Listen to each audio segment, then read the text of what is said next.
Hi అండి, అందరూ బాగుండాలని కోరుకుంటూ కొన్ని సర్వేల ప్రకారం, కొన్ని రిపోర్ట్స్ ప్రకారం ఈ మధ్య కాలంలో ఇండియన్ ఎన్ఆర్ఐస్ అమెరికా వదిలి వెళ్ళడం ఎక్కువైందట.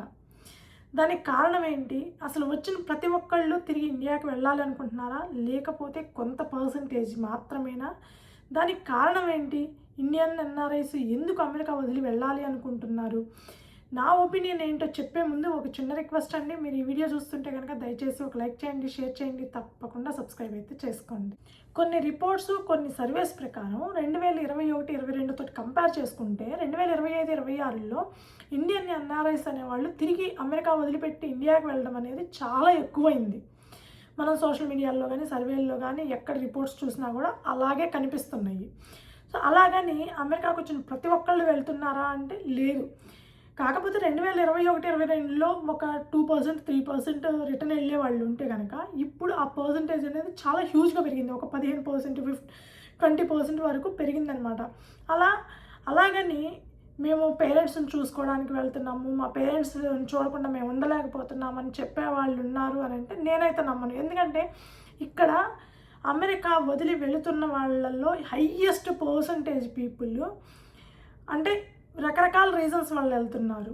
10 ఏళ్ళు 15 ఏళ్ళు ఇక్కడ అమెరికాలో ఉండి ఆ తర్వాత వెళ్ళే వాళ్ళే ఎక్కువ అవుతున్నారు. ఆ 15 ఏళ్ళు 10 ఏళ్ళు అమ్మ వాళ్ళని మిస్ అవ్వమా? ఖచ్చితంగా మిస్ అవుతాం. ఆ రీజన్ వల్ల వెళ్తున్నాం అనేది మాత్రం నేను యాక్సెప్ట్ చేయలేను. మేబీ ఆ రీజన్ వల్ల జెన్యూన్గా వెళ్ళేవాళ్ళు ఒక 1% ఉండొచ్చు, లేదంటే 0.5% ఉండొచ్చు. అంతే తప్ప పేరెంట్స్ కోసం వెళ్ళేవాళ్ళు అనేది చాలా తక్కువ పర్సంటేజ్ ఉంటారు. నాకు తెలిసినంతవరకు నేను రీసెంట్గా చూసిన కేసులను బట్టి చెప్తున్నానండి. సో అసలు ఎందుకు ఇప్పుడు ఇంత సడన్గా ఇంత హ్యూజ్గా పెరుగుతుంది ఇండియాకి తిరిగి వెళ్ళడం అంటే నాకు తెలిసిన కొన్ని కారణాలు అయితే, ఒకటి ఇండియాలో జాబ్ మార్కెట్ కానీ జాబ్స్ పెరగడం కానీ చాలా ఎక్కువైంది. అక్కడ కూడా జాబ్ మార్కెట్ చాలా బాగుంది. మంచి మంచి హై శాలరీస్ ఇస్తున్నారు, హై ప్యాకేజీలు ఇస్తున్నారు. మన వాళ్ళ దగ్గర ఉండొచ్చు, మన కంట్రీలో మనం ఉండొచ్చు, ప్లస్ మంచి మంచి ప్యాకేజెస్ ఇస్తున్నారు. జాబ్స్ కూడా బాగా అవైలబిలిటీలో ఉన్నాయి అనే ఒక రీజన్ తోటి కొంతమంది మూవ్ అవుతున్నారు. రెండవది ఇక్కడ జాబ్ మార్కెట్ బాగాలేకపోవడం. చాలామంది మనం చూసే ఉంటామండి, చాలా విపరీతంగా లే ఆఫ్స్ జరిగినాయి అమెరికాలో. గత 2 సంవత్సరాల నుంచి విపరీతం అంటే విపరీతము బల్క్లో తీసేస్తున్నారు ఎంప్లాయీస్ని. అంటే వేలల్లో లక్షల్లో తీసుకుంటున్నారో లేదో తెలియదు కానీ వేలల్లో తీసుకుంటున్నారు, వేలల్లో తీసేస్తున్నారు. చాలా హై లెవెల్లో తీసేస్తున్నారు. మాస్ లే ఆఫ్లు విపరీతంగా జరిగింది. అది మనందరికీ తెలిసిన విషయమే. సో జాబులు పోగొట్టుకొని ఇక్కడ 2 నెలలు 3 నెలలు అయితే సర్వైవ్ అవ్వగలుగుతున్నారు, ఎట్లాగట్లా ట్రై చేస్తున్నారు. బట్ అంతకు మించి ఇక్కడ ఉండలేరు. ఎందుకంటే మనం ఖర్చులు భరించలేము. శాలరీ లేకుండా ఇక్కడ ఖర్చులు భరించడం అనేది చాలా కష్టం. సో జాబులు పోయి అట్లా వెళ్ళే వాళ్ళ పర్సంటేజ్ అనేది కొంతవరకు పెరిగిందనే చెప్పాలి. సో ఎవరైతే ఇప్పుడు 2021-22లో అండి అంత జాబులు పోయి హంగామా అయ్యి అసలు ఏం జాబ్ రాలేని పరిస్థితి ఏం లేదు. పోయినా 2-3 నెలల్లో వచ్చేసేది. కానీ ఇప్పుడు పరిస్థితి అలా లేదు. మాకు తెలిసిన వాళ్ళని కూడా మేము చూస్తున్నాం కదండి. 6 నెలల నుంచి, సంవత్సరం నుంచి జాబ్ లేని వాళ్ళు కూడా ఉండి చివరాఖరికి ఇది వర్కౌట్ అవ్వదులే అని చెప్పి తిరిగి ఇండియాకి వెళ్ళిపోయే వాళ్ళు చాలామందే ఉన్నారు. సో జాబ్ మార్కెట్ బాగోకపోవడం, జాబ్ సిచ్యువేషన్స్ బాగోకపోవడం. మూడవది జియోపొలిటికల్ కండిషన్స్ వల్ల. అంటే అన్సర్టనిటీ అనేది బాగా ఎక్కువైంది. ఎప్పుడు ఏ విధంగా ఏం కొత్త రూల్స్ పెడతారో తెలియదు, ఏ విధంగా టర్న్ అవుతాయో తెలియదు. ఇప్పుడు ఫర్ ఎగ్జాంపుల్ అండి, ఇప్పుడు 2015లో ఎవరైతే కరెంట్ ఇయర్ అయిందో గ్రీన్ కార్డ్కి అప్లై చేసుకునే వాళ్ళకి చాలామందికి ఈ మధ్యకాలంలో ఆర్ఎఫ్ఈస్ పడుతుంది. ఇదివరకు గ్రీన్ కార్డ్కి అప్లై చేసిన వాళ్ళు అంటే స్టేటస్ చేంజ్ I-485కి అప్లై చేసిన వాళ్ళకి ఆర్ఎఫ్ఈస్ ఇవ్వడము, డినైల్ అవ్వడము, రిజెక్ట్ అవ్వడము అస్సలు ఉండేది కాదు. అంటే ఉండేదంటే 100 కేసులు ఉంటే 1-60 ఉండేయండి రేర్గా. కానీ ఇప్పుడు చాలా వరకు స్క్రూటనింగ్ ఎక్కువైపోయి ఎప్పుడో ముత్తాతల కాలం నాటి చిన్న చిన్న వాటిని కూడా బయటికి తీసుకొచ్చి మీరు అప్పుడు ఇది చేశారు కాబట్టి ఇప్పుడు మీది గ్రీన్ కార్డ్ ప్రాసెస్ అనేది మేము గ్రీన్ కార్డ్ అనేది డినై చేస్తున్నాము, లేకపోతే మీరు ఈ ఆర్ఎఫ్ఈ ఇస్తున్నాము, మీరు క్లియర్గా చూపించండి ఎవిడెన్సెస్. ఇంకా సింపుల్ ఎగ్జాంపుల్ చెప్పాలి అని అంటే ఎప్పుడో ఒక 5 ఏళ్ల క్రితమో 6 సంవత్సరాల క్రితమో ఇక్కడ క్రూజ్కి వెళ్తుంటారండి. ఫ్లోరిడా, టెక్సాస్ ఈ ప్లేసుల నుంచి క్రూజ్కి ఎక్కువ వెళ్తుంటారు. కరేబియన్ ఐలాండ్స్ కానీ ఇట్లాగా వెళ్తూ ఉండేవాళ్ళు. ఇప్పుడు వాళ్ళది కరెంట్ ఇయర్ అయితే వాళ్ళకి మీరు ఎగ్జిట్ ఎంట్రీ ఉంది, ఎగ్జిట్ అయితే రికార్డ్ అయింది కానీ ఎంట్రీ రికార్డ్ లేదు. సో మీరు ఇల్లీగల్గా ఉంటున్నారా ఇక్కడ, మీరు ఎలా వెళ్ళారు ఎలా వచ్చారు మాకు ప్రూఫ్ చూపించమంటున్నారు. ప్రూఫ్స్ 5 ఏళ్ల క్రితం 6 ఏళ్ల క్రితం ఎవడ పెట్టుకుంటాడు, ఏముంటాయి చూడండి. అలాంటి సిచ్యువేషన్స్ అనేవి, జియోపొలిటికల్ కండిషన్స్ అనేవి చాలా మారిపోతున్నాయి, కొత్త కొత్త ఇవన్నీ చేస్తున్నారు.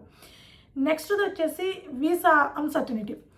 వీసాలకు సంబంధించి ఏ రీజన్ వల్ల దేని వల్ల రిజెక్ట్ అవుతుందో డినైల్ అవుతుందో ఎవరికీ తెలియని సిచ్యువేషను. అది H4EAD వాళ్ళ, లేకపోతే H1B వాళ్ళ, OPT వాళ్ళ, ఎవరైనా కానివ్వచ్చు. వీసాకి సంబంధించి ఎవరైతే నాన్ ఇమిగ్రెంట్స్ అమెరికాలో ఉంటున్నారో వాళ్ళ వీసా ఎక్స్టెన్షన్స్ అనేవి అదేందో అంటారు కదండి, ముళ్ళ మీద నడిచినట్టుగా ఉందన్నమాట. అంత దారుణంగా ఉంది. ఏ రీజన్ వల్ల రిజెక్ట్ అవుతాయి అనేది మనం ఊహించకుండా ఊహించలేమన్నమాట. మనకి చాలా జనరల్ ఐడియాస్ ఉంటాయి అన్నమాట. ఇదిగో ఈ రీజన్స్ వల్ల రిజెక్ట్ అయ్యే అవకాశం ఉంది. అవి కాకుండా ఇంకా ఎక్స్ట్రీమ్ లెవెల్లో రీజన్స్ వల్ల రిజెక్ట్ అవుతున్నాయి ఈ మధ్యకాలంలో. నేను నెక్స్ట్ వీడియోలో చెబుతాను. ఎక్స్టెన్షన్స్కి H1B ఎక్స్టెన్షన్స్కి అప్లై చేసిన వాళ్ళని చాలా రిజెక్ట్ అవుతున్నాయి అనమాట. సో అదొక రీజన్. నెక్స్ట్ వచ్చేసి ఇక్కడి నుంచి మూవ్ అయ్యే వాళ్ళల్లో చాలామంది, నాకు తెలిసిన వాళ్ళ ద్వారా, నాకు తెలిసిన ఇన్ఫర్మేషన్ ప్రకారం చాలామంది అమెరికాలో ఒక 10 years 15 years ఉంటారు. అంటే కరోనాకు ముందు వచ్చి ఒక 10 years 15 years ఉండి ఆ తర్వాత వాళ్ళకి ఏదర్ గ్రీన్ కార్డ్ అన్నా వచ్చి ఉంటుంది, లేదంటే వాళ్ళ పిల్లలకి సిటిజన్షిప్ అన్నా ఉండి ఉంటుంది ఇక్కడ. అంటే ఇక్కడ పుట్టి ఇక్కడ పెరిగిన పిల్లలు బై బర్త్ రైట్ సిటిజన్షిప్ ఉంటుంది. సో అలా ఉన్నవాళ్ళు కూడా కొంతమంది మూవ్ అవుతున్నారు ఇప్పుడు. ఏమంటే పిల్లలకి బర్త్ రైట్ సిటిజన్షిప్ ఉంటే వాళ్ళు ఎప్పుడైనా తిరిగి అమెరికాకి రావచ్చు, వాళ్ళు చదువుకోవాలనుకుంటే. అదేం మ్యాండేటరీ కాదు. సో వాళ్ళకి వన్స్ 21 years రాగానే పేరెంట్స్కి స్పాన్సర్ చేయొచ్చు, వీళ్ళు కూడా తిరిగి అమెరికాకి రావాలి, అమెరికాలో సెటిల్ అవ్వాలి అనుకుంటే. సో అలాంటి వాళ్ళు చాలా ఎక్కువ మంది ఇప్పుడు రకరకాల రీజన్స్ చెప్తూ ఇండియాకి వెళ్ళే వాళ్ళు ఎక్కువగా ఉన్నారు. ఇకపోతే నెక్స్ట్ది బిజినెస్ పర్పస్గా చాలామంది ఇక్కడ 15 ఏళ్ళు 20 ఏళ్ళు ఉండి గ్రీన్ కార్డు వచ్చిన తర్వాత, సిటిజన్షిప్ వచ్చిన తర్వాత ఇప్పుడు ఇండియాకి మూవ్ అవుతున్నారు. దానికి కారణం వాళ్ళు ఆల్రెడీ ప్లాన్ బి పెట్టుకొని రావడం. అక్కడికి వచ్చి పేరెంట్స్ తోటి కలిసి ఉందామనో, లేకపోతే అక్కడ జాబ్ ఆపర్చునిటీస్ బాగున్నాయనో కానే కాదు.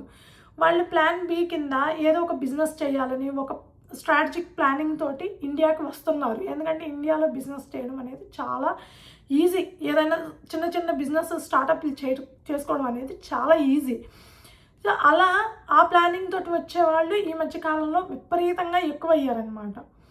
ఇక అవి కాకుండా కొంతమంది పేరెంట్స్ కోసమో ఫ్యామిలీ కోసమో ఆ పర్సంటేజ్ మాత్రం నాకు తెలిసినంత వరకు చాలా అంటే చాలా తక్కువ మంది అండి. నేను అనుకోవడం అయితే 0.5% ఆర్ 1% అలా పేరెంట్స్ కోసం జెన్యూన్గా వచ్చేవాళ్ళు ఉండొచ్చు. బట్ అగైన్ నా క్వశ్చన్ ఏంటి అంటే ఇక్కడ, సో అప్పటిదాకా 10 ఏళ్ళు 15 ఏళ్ళు ఉన్నప్పుడు పేరెంట్స్ చూసుకోవాలనేది అది ఉండదా?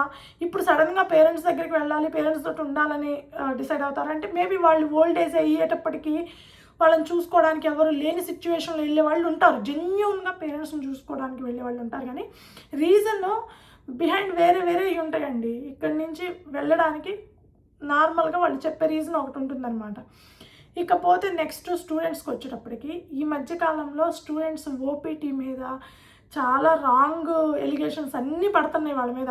అంటే ఓపీటీ మీద ఉండి వాళ్ళు వర్క్ చేయకుండా వర్క్ చేసామని ఫేక్ డాక్యుమెంట్స్ సబ్మిట్ చేస్తున్నారని, లేదంటే Day 1 CPTకి జాయిన్ అవుతున్నారని, లేదంటే వాళ్ళు ప్రాపర్గా డాక్యుమెంట్స్ క్లియర్గా పెట్టడం లేదు, ఫేక్ డాక్యుమెంట్స్ పెడుతున్నారని, ఇలా రకరకాల రీజన్స్ వల్ల పార్ట్ టైం జాబులు చేస్తూ బయట దొరకడం వల్ల కానీ ఇలా రకరకాల రీజన్స్ వల్ల స్టూడెంట్స్ చాలామంది సర్వీస్ నుంచి రికార్డ్స్ తీసేయడం వల్ల రిటర్న్ అవుతున్నారు. అది మేము అట్లా అవ్వటం లేదు, మేము ఇట్లా అవ్వటం లేదని చెప్తే మాత్రం అది కాదు. నాకు తెలిసిన జెన్యూన్ రీజన్స్ అనమాట ఇవన్నీ రీజన్స్ వల్లే చాలామంది ఈ మధ్య కాలంలో తిరిగి ఇండియాకి రావడం అనేది ఎక్కువైపోయింది. ప్లస్ ఇంకొక రీజన్ ఏంటి అని అంటే కాస్ట్ ఆఫ్ లివింగ్. అమెరికాలో ప్రస్తుతం కాస్ట్ ఆఫ్ లివింగ్ అనేది చాలా అంటే చాలా దారుణంగా పెరిగిందండి. మీరు నమ్మతారో నమ్మరో, ఈరోజు అమెరికాలో పెట్రోల్ మనకి గ్యాస్ అంటారు కదా, పెట్రోల్ ధర 1 gallon వచ్చేసి 4.19 cents, అంటే $4.19 ఉంది. అది లీస్ట్ ప్రైస్ నేను చూసిన దాంట్లో. ఇంకా కొన్ని చోట్ల అయితే 4.59 ఉంది, 39 ఉంది, అట్లాగా $4 అబోవ్. ఎక్కడో $2కి $2.50 బిలో ఉండాల్సిన పెట్రోల్ రేటు ఇక్కడ విపరీతంగా పెరిగిపోయింది. అదొక్కటనే కాదండి, అమెరికాలో ప్రస్తుతం ప్రతి వస్తువు కాస్ట్ ఆఫ్ లివింగ్ అనేది విపరీతంగా పెరిగిపోయింది. అదేదో ఇప్పుడు పెట్రోలు ఈ వార్ వల్ల పెట్రోల్ అందక, పెట్రోల్ గ్యాస్ దొరక్క దానివల్ల పెరిగినాయి అనుకుంటున్నారేమో, కానే కాదు. రీసెంట్గా కరోనా తర్వాత ప్రతిదీ కాస్ట్ ఆఫ్ లివింగ్ అనేది రెంటల్ కాడ నుంచి, వాటర్ బిల్స్ కాడ నుంచి, కరెంట్ బిల్స్ కాడ నుంచి, మనం తినే తిండి కాడ నుంచి, బయట కొనే ప్రతి వస్తువు రేటు ఆల్మోస్ట్ డబల్ అయింది, ప్రతి వస్తువు రేటు. సో మనకు వచ్చే జీతానికి మనం పెట్టే ఖర్చుకి ఆల్మోస్ట్ ఈక్వల్ అయిపోతుంది.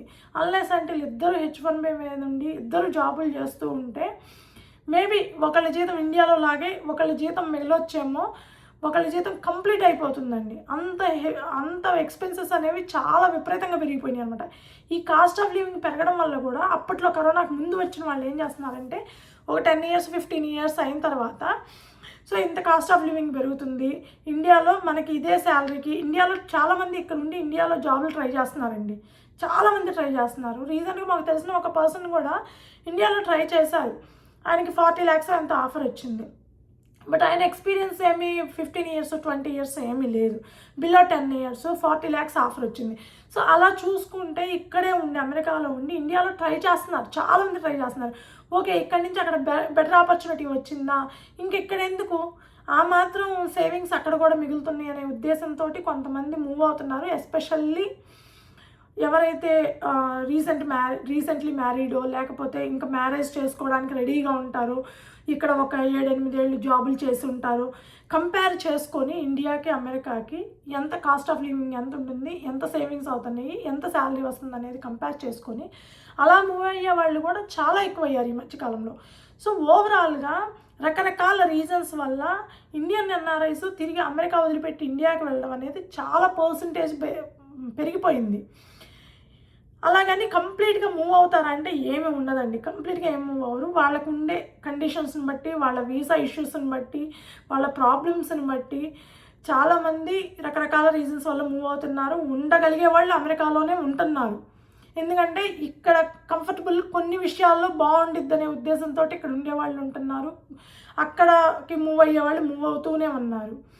జాబ్ మార్కెట్ అయితే అమెరికాలో అస్సలు బాగలేదండి. సో జాబ్స్ అనేవి ప్రాపర్గా అవైలబిలిటీలో లేవు కాబట్టి ఆ స్ట్రెస్ని, వీసా స్ట్రెస్ని, అంటే వీసా ఇష్యూస్ ఏవైతే ఉన్నాయో ఆ స్ట్రెస్ని మెయింటైన్ చేయలేక, లేదంటే జాబ్స్ స్ట్రెస్ ఒకటి ఉంటుంది, పోతే వస్తుందా రాదా అని ఈ స్ట్రెస్ ఒకటి, ఇవన్నీ మెయింటైన్ చేయలేక ఓవర్ ద పీరియడ్ కొంతమంది అలాంటి రీజన్స్ తోటి కూడా మూవ్ అవుతున్నారనమాట ఇండియాకి.